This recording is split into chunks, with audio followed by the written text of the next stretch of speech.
Hello दोस्तों, मैं कृष्ण मोहन यादव। आप सभी का आपके यूट्यूब चैनल क्रैकर्स सीजल पे स्वागत है ना। आज हम बात करेंगे क्लास 10th वालों के लिए, है ना। कैसे क्लास 10th वालों के लिए बात ये करेंगे कि जो उनके यूपी बोर्ड एग्जाम में जो इम्पोर्टेंट क्वेश्चन आएंगे, है ना, उसे हम एक एक करके क्या करने वाले, सॉल्व करने वाले, है ना। तो देखते हैं कि जो सत्र 2018, 2019, 2020, 21, 22 में एक क्वेश्चन बहुत कॉमन रहता है ना। क्या कॉमन रहता है कि सिद्ध करने के लिए आ जाता है मैथ में कि √3 क्या है, एक अपरिमेय संख्या है। √3 जो सिद्ध करना होता है, सिद्ध कीजिए कि √3 एक अपरिमेय संख्या है। सिद्ध कीजिए कि √5 क्या है, एक अपरिमेय संख्या है। तो इसे हम इस क्वेश्चन को कैसे डील करेंगे, है ना, इसे सीखना हमारे लिए बहुत जरूरी है, क्योंकि ये हर बार बोर्ड एग्जाम में पूछा जाता है। ठीक है, तो चलिए समय को बिना बर्बाद करते हुए इधर देखिए कि √3 को एक अपरिमेय संख्या कैसे सिद्ध करते हैं। ठीक है ना, तो स्टेप बाय स्टेप चलेंगे। तो पहले हम जानेंगे कि इसे चलें कैसे आगे, इसके मतलब कैसे बढ़ना है। तो इसे ये तो हम जानते हैं कि एक अपरिमेय संख्या है, लेकिन हम क्या मानेंगे, इसके विपरीत मानेंगे। कहेंगे यहाँ पे लिखेंगे हल। क्या लिखेंगे? हल। हल के बाद लिखेंगे कि माना √3 एक परिमेय संख्या है। अब तो हमने √3 को क्या मान लिया, एक परिमेय संख्या मान लिया। परिमेय संख्या की क्वालिटी क्या होती है? क्वालिटी होती है कि जिसे हम P/Q के रूप में लिख लें, है ना, बटे के रूप में लिख लें, और Q बराबर 0 नहीं होना चाहिए, वही हमारी क्या होती है, परिमेय संख्याएं होती हैं। तो चलिए देखें, यहां पे हम लिखेंगे फिर √3, उसे किस रूप में लिखते हैं, P/Q के रूप में, है ना, P/Q के रूप में लिखते हैं। अब कहेंगे P तथा Q सअभाज्य संख्या है जहां Q बराबर 0 नहीं है ना। तो हमारा यहाँ पे क्या हुआ, P और Q कैसी संख्याएं हैं, सअभाज्य संख्याएं हैं। सअभाज्य संख्याएं क्या होती हैं? ऐसी संख्याओं का युग्म जिनका मासा 1 हो, है ना। ऐसी दो संख्याएं जिनका मासा 1 हो, वैसी संख्याएं सअभाज्य संख्याएं कहलाती हैं। तो चलिए देखिए अब आगे कैसे बढ़ेंगे। यहाँ पे आगे बढ़ने के लिए यहाँ पे करेंगे कि √3 = P/Q। अब कहेंगे यहाँ पे कि दोनों पक्षों का वर्ग करने पर, क्या कहेंगे, दोनों पक्षों का वर्ग करने पर। ठीक है, अब हमने दोनों पक्षों का वर्ग करेंगे। कैसे करेंगे देखिए, अब कह देंगे, अब यहाँ पे √3 है, इसका वर्ग करेंगे तो कितना हो जाएगा, √3 का अगर वर्ग करेंगे मतलब कि √3 तो हो जाएगा कितना, कि जो है 3 3 9 हो जाएगा, मतलब 3 3 9 हो जाएगा। तो इसका रूट कितना होता है, 3 होता है ना। मतलब इसका वर्ग करेंगे, इसका भी वर्ग करेंगे, तो इसका तो 3 आ जाएगा, बराबर हो जाएगा, ये 2 से 2 रूट कट जाएगा, तो इससे 3 आ जाएगा। अब P²/Q², है ना, इसका वर्ग भी करेंगे। अब दोनों पक्षों का हमने तो वर्ग कर लिया, अब क्या करेंगे आगे देखिए, इसके बटे में 1 लिखेंगे, ये इधर जो त्रिज्या का गुणा, अब ये हो जाएगा इधर 3Q² = P², है ना। अब यहाँ पे हो जाएगा Q² = P²/3। क्यों? क्योंकि यहाँ पे गुणे के रूप में जुड़ा था ये, अब इधर आएगा क्या, जो भाग के रूप में हो जाएगा। अब कहेंगे यहाँ पे देखेंगे, कहेंगे अर्थात यहाँ जो है P² जो है 3 से विभाज्य है। क्या है? विभाज्य है। तो 3 भी P को विभाजित करेगा।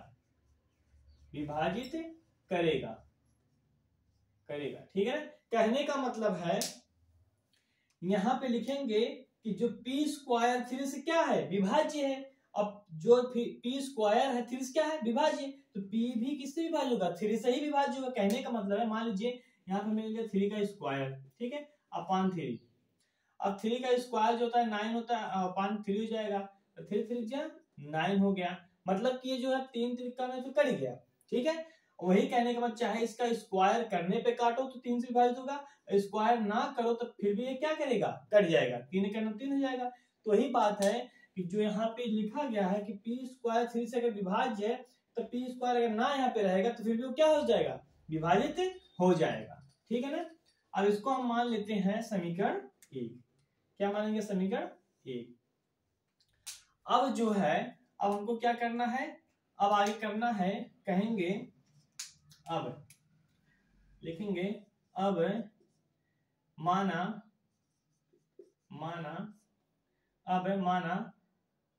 P बराबर, क्या मान लिया, P बराबर 3C, क्या मान लिया, अब माना कि P बराबर 3C। अब रखेंगे, चलिए देखिए यहाँ पे हम रखेंगे कि देखिए यहाँ पे रख दिए कि √3 is equal to P upon Q, है ना, ये रख दिए, ये हमारा था पहले, ठीक है ना। अब यहाँ पे जो √3 है बराबर P की जगह कितना लिखेंगे, 3C लिखेंगे, अब अपान Q। यहाँ पे कहेंगे दोनों पक्षों का वर्ग करने पर, जब दोनों पक्षों का वर्ग करेंगे तो यहाँ पे क्या होगा, यहाँ पे हो जाएगा, देखिए यहाँ का वर्ग यहाँ पे हुआ और यहाँ वर्ग हुआ तो जगह 3 हो जाएगा, is equal to 3C square, 3 3 9, मतलब कि 3 का स्क्वायर 9 होता है, और यहाँ पे C स्क्वायर हो जाएगा, अब बटे कितना जाएगा, Q स्क्वायर, है ना। अब जो है ये क्या हो जाएगा, बटे इसके 1 लिख देंगे। अब यहाँ पे हो जाएगा ये क्या, 3Q स्क्वायर 3 गुणा हो जाएगा, यहाँ पे हो जाएगा 9C स्क्वायर, ठीक है ना। अब इतना हो गया, यहाँ पे 3 3 3 3 9, मतलब 3 करना 3 3 3 करना हो जाएगा। तो यहाँ पे आ जाएगा, यहाँ पे आएगा, लिखेंगे Q स्क्वायर कितना, 3C स्क्वायर, है ना, इतना है।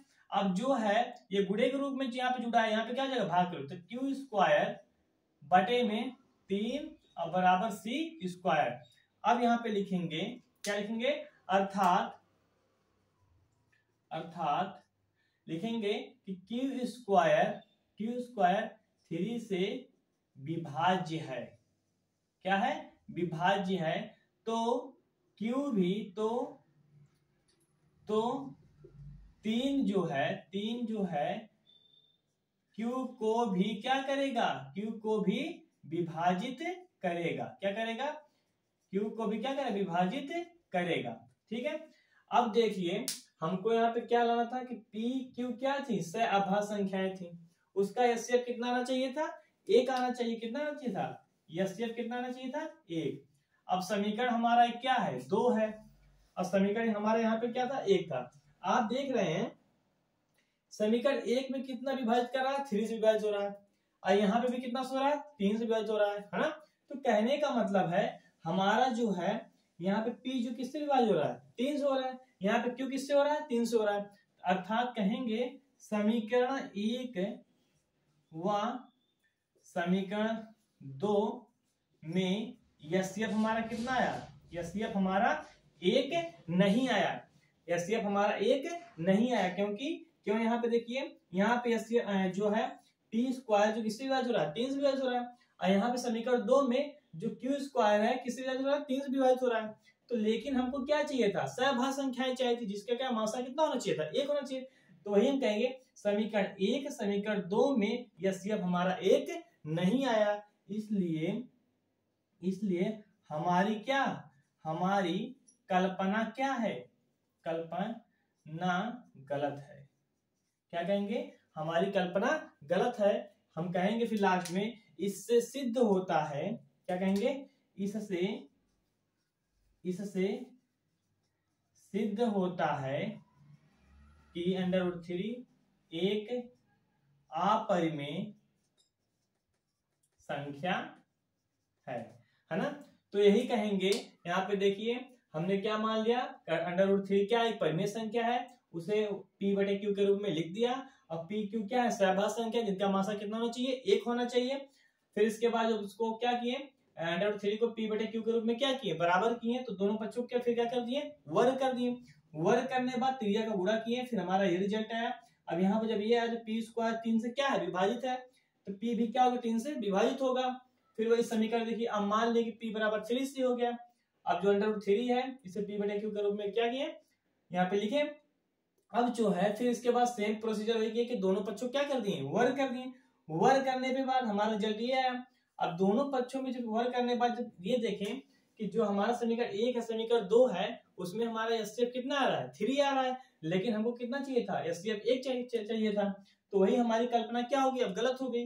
गलत हुई है क्या, अंडर जो है हमारी क्या है, एक √3 जो हमारी क्या है, एक अपरिमेय संख्या है। तो दोस्तों नेक्स्ट वीडियो मिलेंगे, ठीक है, धन्यवाद।